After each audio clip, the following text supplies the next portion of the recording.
Yo, what to do? It's your boy IamTeeLee, and I'm back with another crazy video. Disturbing internet mysteries that have been solved. I think this is from Dr. Insanity. Yeah, from your boy Dr. Insanity. So you already know what it is. Let's tap in. Make sure you turn on that post notification bell.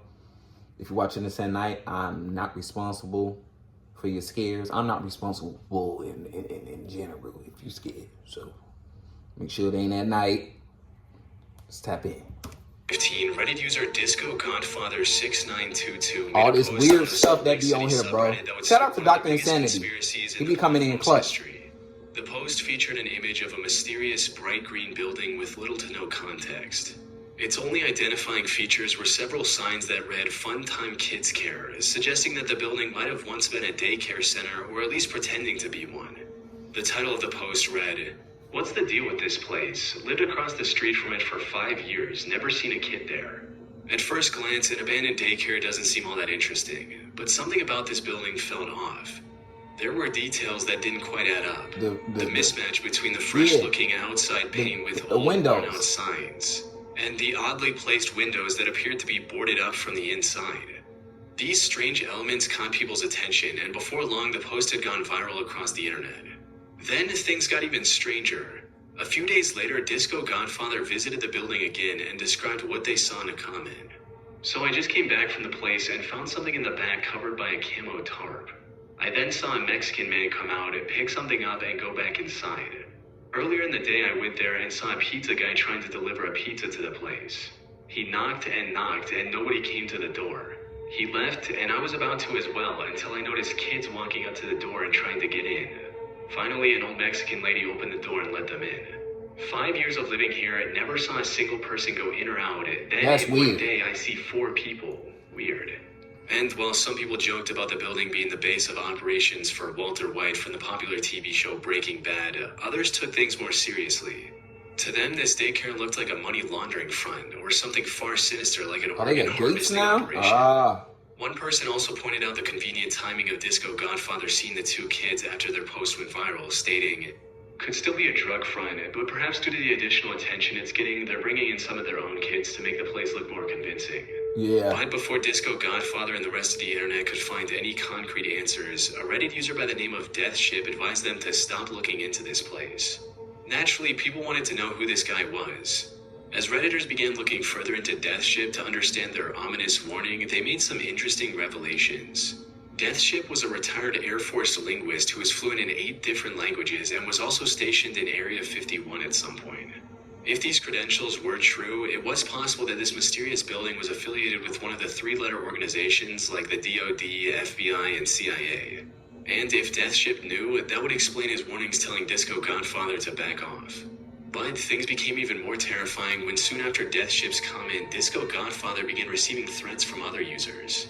"Delete your posts and comments and stop making questions. First and last warning, we know who you are.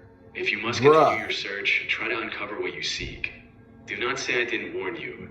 Things like this are always run by dangerous people. Things got even more alarming when people found a link between the daycare and a shipping container from China. The bill listed 1,100 So what's really going on? This is weird. kilograms of plastic jewelry and 6,825 kilograms of football and soccer balls. This led many to believe that this daycare might be involved in human trafficking, pointing out that the weight didn't match what you'd expect from lightweight plastic items.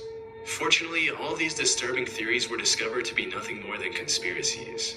The Utah Department of Health has official child care licensing records indicating that Fun Time Kids Care is just a normal functioning daycare. A recent comment by Reddit user Baby Tears also confirmed this with a personal story, which reads, "I know this post is old, but my dad actually went there as a kid. It's ran by a nice older lady. Apparently, my dad told me it's usually meant for kids as kind of a safe haven daycare to protect children who have a parent or family member that isn't meant to be in contact with them that's deemed as more dangerous or persistent. Hence why the windows are semi-covered with curtains and drawings, also for safety. That's why there are only a few kids in there. I live right by it, and they actually just painted the building a bright green with yellow windows. In the winter, there's cute snowmen in the playground." Looking into the daycare's history, it turns out it was originally established in 1973. And it used to be much more lively back in the day. However, after being purchased by a man named Richard Yoakum, after 2006, the daycare wasn't looked after properly. with multiple complaints of issues like infants being left outside without any supervision, yelling at children, and inappropriate sanitary facilities being common. Eventually, the business started to fail. But Richard continued to operate the daycare at a loss and handed it over to his mother just so she would have something to do in her elderly years. As for the ominous warnings from Death Ship and others, they were just trolls taking the chance to harass Disco Godfather and turn this into something bigger than just a creepy building. On May 15th, 2023, Richard passed away at the age of 79.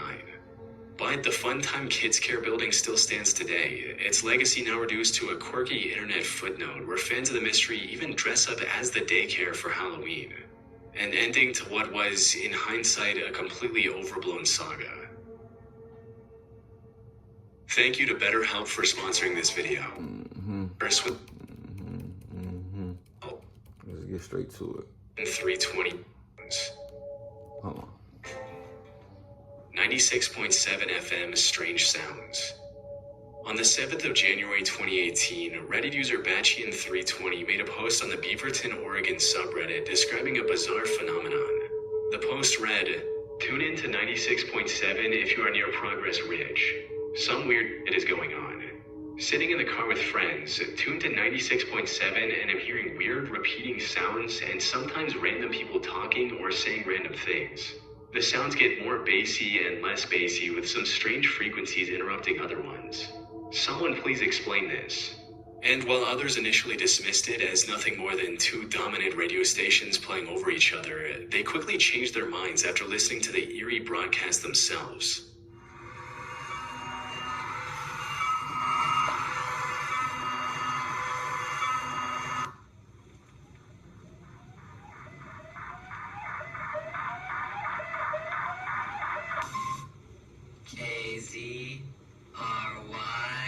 KZRYLP, Portland.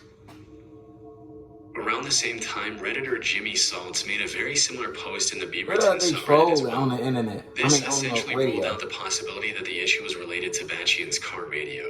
And as time went on, more and more reports of these strange noises started coming up, all revolving around 96.7 FM.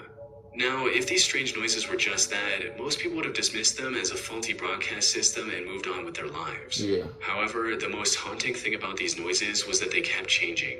They would cycle between white noise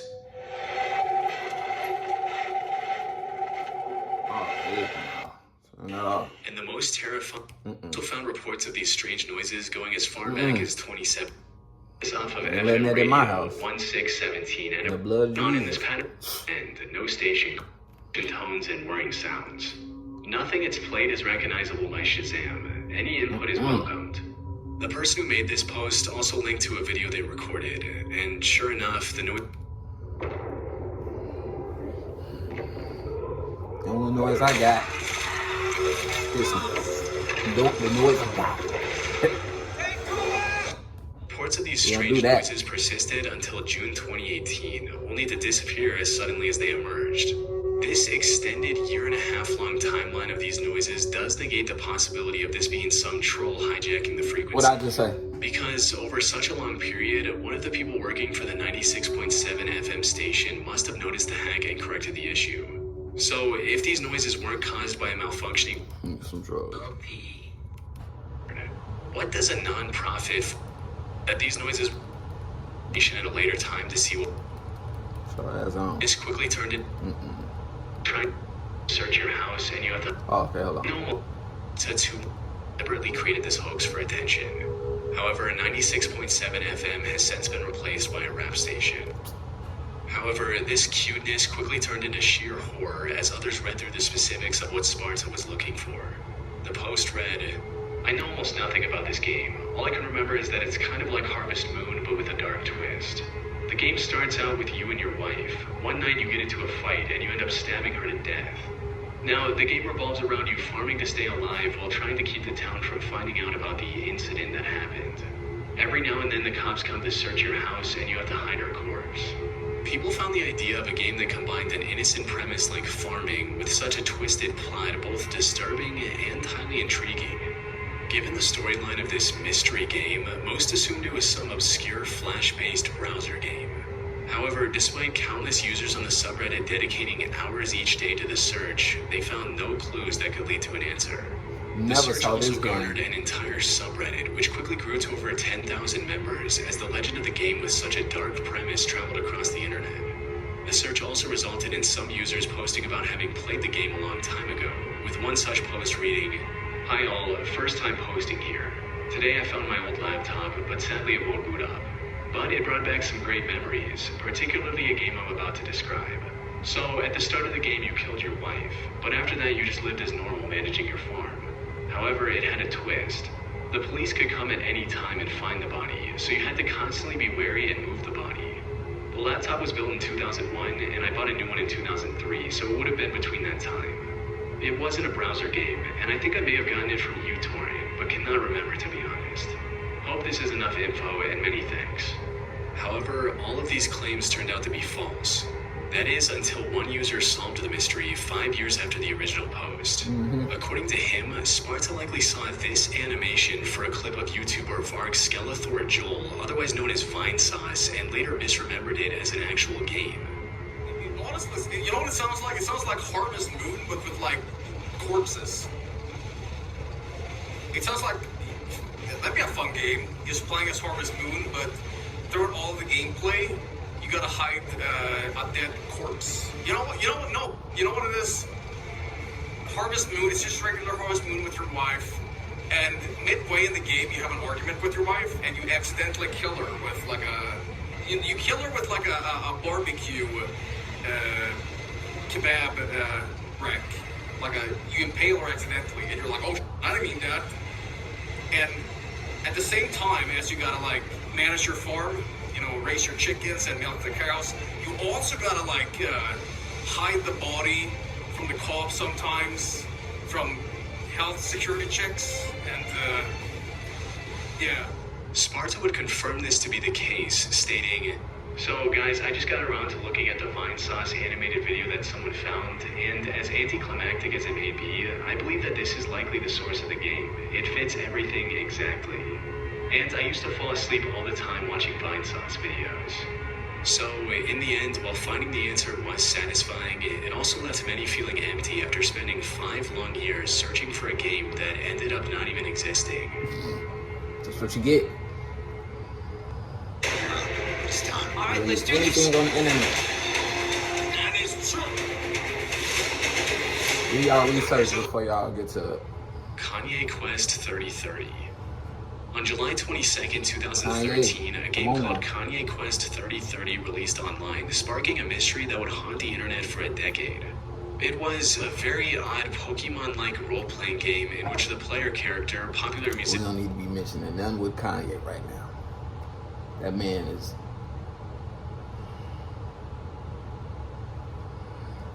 Kanye West falls through a mysterious portal and finds himself in the year 3030. In this future, the United States is ruled by... Yeah, y'all ever thought about how it would be in 3030? It's not gonna wood. I'm gonna be here still, you know what I'm saying? But 3030, what would that look like? I think it's gonna be more electric cars. Gas station's gonna be out. Claiming himself to be a god. The world is also filled with clones of other famous rappers like Tupac, Jay-Z, and Eminem. Your goal as the player is to put together a party of rappers, defeat Lil B, and save America. It was an extremely strange concept, but one that made it stand out among the sea of other indie games from that era. It got popular enough to catch the attention of Video Game Donkey, one of the most respected video game reviewers on YouTube. But just like everything else, its popularity declined over the upcoming months. The game was fun, but it had zero replayability, so it faded into internet obscurity as players moved on to whatever was trending next. However, what no one knew was that beneath its hip-hop inspired surface, the game was hiding a dark, unsettling secret. On January 28, 2015, an anonymous user made a post on Pastebin detailing the shocking discovery they had made while playing the game. The post was titled, "Kanye Quest, a front for Ascensionism." At one point in the game, an NPC asked the player, quote, "What do you want to do?" with a 6-letter blank space prompt to type your response. For fun, the user decided to type in "Ascend." Doing this completely changed the scene and revealed a previously unknown section of the game, with the player character turning into a white butterfly. Immediately after entering this new area, a text box appeared with a creepy message reading, "Congratulations, you have proven yourself to be an open-minded character." Turning in completely changed the scene and revealed a previously unknown section of the game, with the player character turning into a white butterfly. Immediately after entering this new area, a text box appeared with a creepy message reading, "Congratulations, you have proven yourself to be an open-minded and curious thinker. We must apologize for deceiving you, but we can reveal that the game you are playing up until this point was a front constructed to protect what you are currently accessing. We must ask that you do not reveal this area to the public. If you believe that you may be prone to revealing information or do not wish to participate, please close this program immediately by pressing Alt F4 or selecting the No option when it Sound like appears. some government stuff. By selecting the Yes option, you agree to participate and not reveal information. Would you like to participate? No. Here, selecting No would just close out of the game. But if you were to select Hold on, Yes, thumbnail. the game would bring up an even creepier message reading, "The following is a thought exercise designed to help teach you something beneficial. By undertaking this exercise, you will hopefully be affected in a positive way. Due to the nature of the exercise, this something cannot be revealed immediately. This exercise may or may not be restricted to this software. It is important to remember that the purpose of this exercise is to benefit you. You will not be timed. We cannot provide any more information except that we wish you good luck. You may begin now. Welcome to your ascension." The game then presented you with a number of puzzles where you had to enter the right password to proceed. If you managed to successfully complete What about these Kanye puzzles, West the game taking? teleported you to a completely white room with a single computer. Clicking on that computer revealed the message, "Congratulations, you have ascended. Thank you for playing." However, this wasn't the true ending of the game, because after that, a final text box appeared, giving players yet another chance to type something. If they entered the word Micropia, the game revealed a disturbing message. "You have proven your worth once again. You have ascended. However, further ascension is always possible, and by selecting the Yes option, you agree to participate further and you grant us permission to interact with your possessions. Would you like to participate?" If you choose Yes, the message continued, stating, "Over the following 2-week time period, we will interact with you and your possessions in several ways. Keep an eye out, as some of these ways may be subtle. Others may not be. We may attempt to contact you directly. If we do this, we will attempt to notify you of our presence using a keyword. If you still consent to participation, please select the Yes option above. Do you wish to participate?" If you choose Yes, one last time, the game asks for your personal details, including your first name, last name, country, city, zip code, and house number. Once you entered this information, the game thanked you by name and told you to wait for further instructions. The repeated mentions of Ascend throughout this section were a clear reference to Ascensionism, which is a cult based around the belief of reincarnation. So, was this game a recruiting tool for a mysterious cult? The only way to find out was to wait for the promised 2 weeks. But when no one was contacted after putting in their info, people on the internet began looking for the developer of the game. However, all they had to go on was a pseudonym, Phoenix. Further investigation into the game led to old posts on a now defunct forum called Unfiction, where users had once discussed an alternate reality game, or ARG, called Ascensionism. The creators of this ARG also had a PayPal link in their bio, and donating to it revealed the name of the creator, Nicholas Lyons. And while searching this name online didn't bring up much, it did reveal a Bandcamp account mentioning that Nick was signed to the label Ascensionism Records. This label had its own Bandcamp account, which revealed another name, Valerie. It seemed the hunt for the creator of Kanye West 3030 was finally drawing to a close. However, things quickly went south when MadPat from the Game Theory channel interviewed Valerie in 2021, and she had this to say.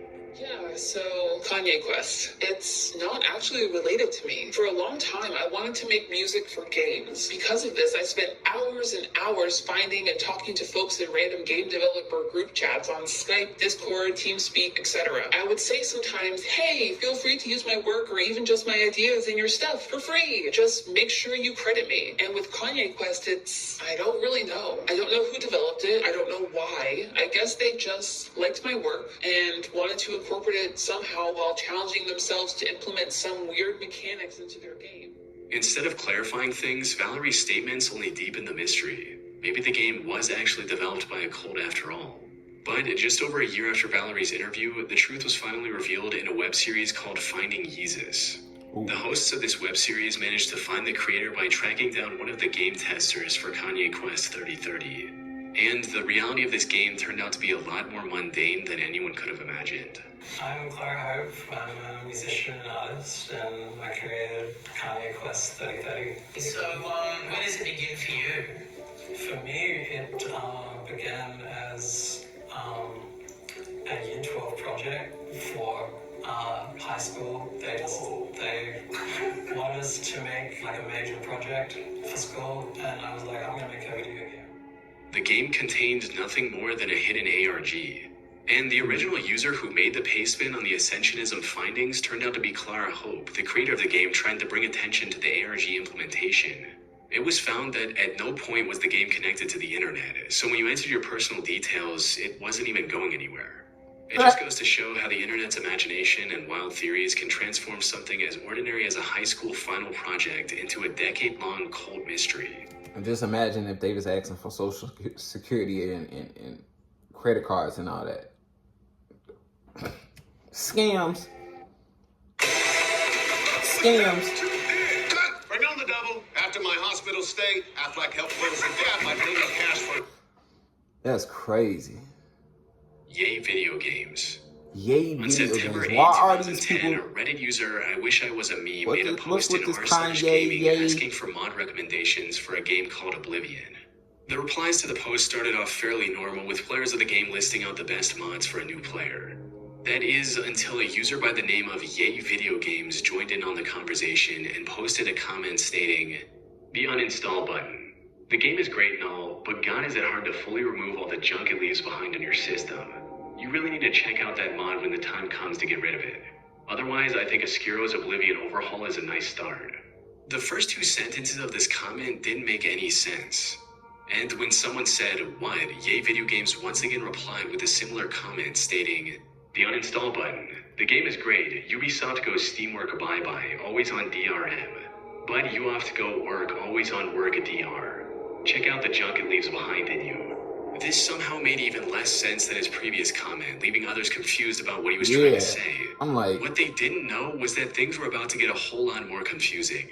After a few more back and forths, Yay Video Games started spamming the nonsensical phrase, "Ubisoft goes Steamwork bye-bye, always on DRM," over and over in the replies. However, what turned this behavior from strange to disturbing was the fact that most of these replies were formatted differently. They were bold, italic, all capital, in camel case, and in many other formats, meaning this wasn't just copy-pasted. He also linked to some extremely unsettling images with some of these comments that didn't make much sense either. The creepiest of these images was of a white surface with Yay Video Games' odd phrase written all over it. From there, he continued posting similar comments nearly 4,000 I think this is a bunch of times trolling. before finally These are getting banned from the trolls. subreddit. This left a lot of people questioning what they had just witnessed.